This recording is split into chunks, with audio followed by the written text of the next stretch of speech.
মারা যাওয়ার পর ওনার এক বন্ধু ওনাকে স্বপ্নে দেখছে, আল্লাহর আরেক অলি ওনাকে স্বপ্নে দেখছে।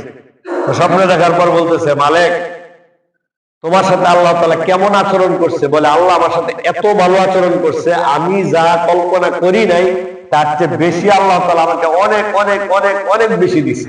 সুবহানাল্লাহ। এবার মালিক ইবনে দিনারকে বলল, মালিক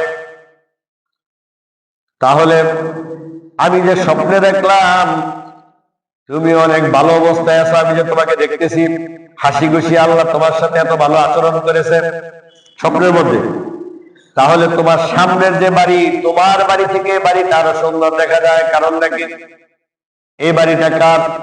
মালিক ইবনে দিনার বলে, এই বাড়িটা হলো আমার বাড়ির সামনে একজন কামার আছিল। কামার কে আছিল?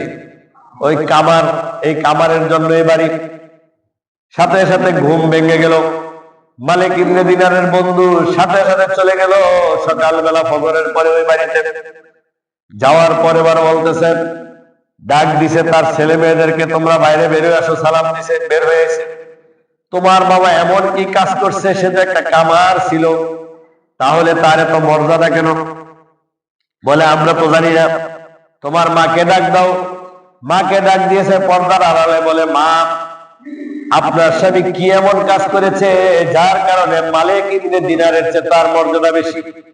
বলে, আমি তো জানি না তেমন কিছু, তবে আমার জামাই ছিল মূর্খ, কামার ছিল, মূর্খ ছিল।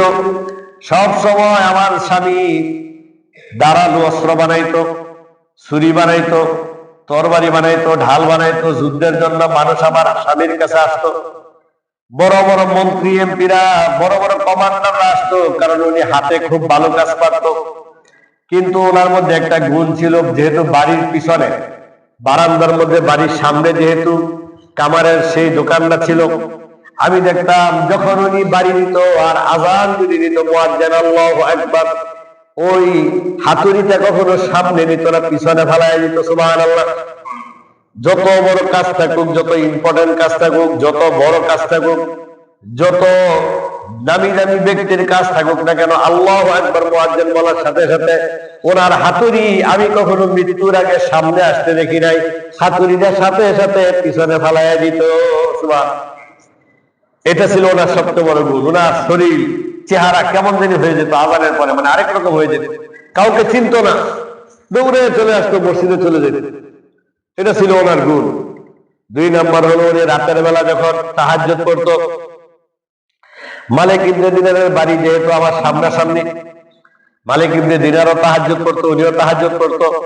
কিন্তু মালিক ইবনে দিনার সুন্দর করে কোরআন তেলাওয়াত করতো, তাহাজ্জুদের মধ্যে উনি পারতো না, উনি কাঁদতো আর আল্লাহর কাছে বলতো, আয় আল্লাহ তাআলা, মালিক ইবনে দিনার কত সুন্দর কোরআন তেলাওয়াত করে, তাকে তুমি ধনী বানাইছো, তোমার রাস্তায় দান করে। আমার আফসোস, আমাকে ধনী বানাও নাই, কিন্তু আমি আল্লাহর রাস্তায় জন্য দান করতে পারি না। যদি টাকা দিতে দান করতাম, আমি দান থেকে বঞ্চিত। রব্বুল আলামিন, মালিক ইবনে দিনারের মতো আমি এত সুন্দর তেলাওয়াত করতে পারি না, ভাঙ্গা ভাঙ্গা তেলাওয়াত করি। আয় আল্লাহ তাআলা, রব্বুল আলামিন, এই কোরআন তেলাওয়াতের উসিলায় তুমি আমার জীবনের গুনাহ মাফ করে দিও। সুবহানাল্লাহ। আমারে মাফ করে দাও আল্লাহ, তুমি আমাকে হাসরের ময়দানে ধরো না। রব্বুল আলামিন, অনেকে কামার টামার বলে আমাকে মূল্যায়ন করে না, কারণ আমি সমাজের মধ্যে নিকৃষ্ট একজন ব্যক্তি, আমার কোনো চেয়ার নাই, আমার কোনো অবস্থান নাই। আয় আল্লাহ তাআলা, হাসরের ময়দানে সবাই আমাকে দুনিয়ার মধ্যে আমার কামার ডাকে, কামার বলে ডাক দেয়, কিন্তু হাসরের ময়দানে এত মানুষের সামনে তুমি আমাকে কামার বলে ডাক দিও না, তোমার বান্দা বলে ডাক দিও। সুবহানাল্লাহ। তা আল্লাহর কাছে এগুলো অনেক পছন্দ হইতো। ওই যে উনি নামাজের সময় ওনার পিছনে ফালাই দিত, আজান দিলে হাতুড়িয়া সামনে আসতো না, এটা আল্লাহর কাছে খুব বেশি পছন্দনীয়, যার কারণে আল্লাহ তাআলা ওনার মর্যাদা অনেক উপরে উঠে দিয়েছে। সুবহানাল্লাহ। এজন্য মর্যাদা হওয়ার জন্য অনেক শিক্ষিত হওয়া লাগে, অনেক বড় আলেম হইতে হয়, মুহাদ্দিস হইতে হয়, বুজুর্গ হইতে হয়। মানে এটা মানে অনেক বড় আলেম হইতে হয়, মুহাদ্দিস হইতে হয়, এরকম কিছু না। মর্যাদা বৃদ্ধির জন্য আমি আমার জায়গায় এখন থেকে আমি আল্লাহর মুত্তাকি হতে পারি, ঠিক কিনা?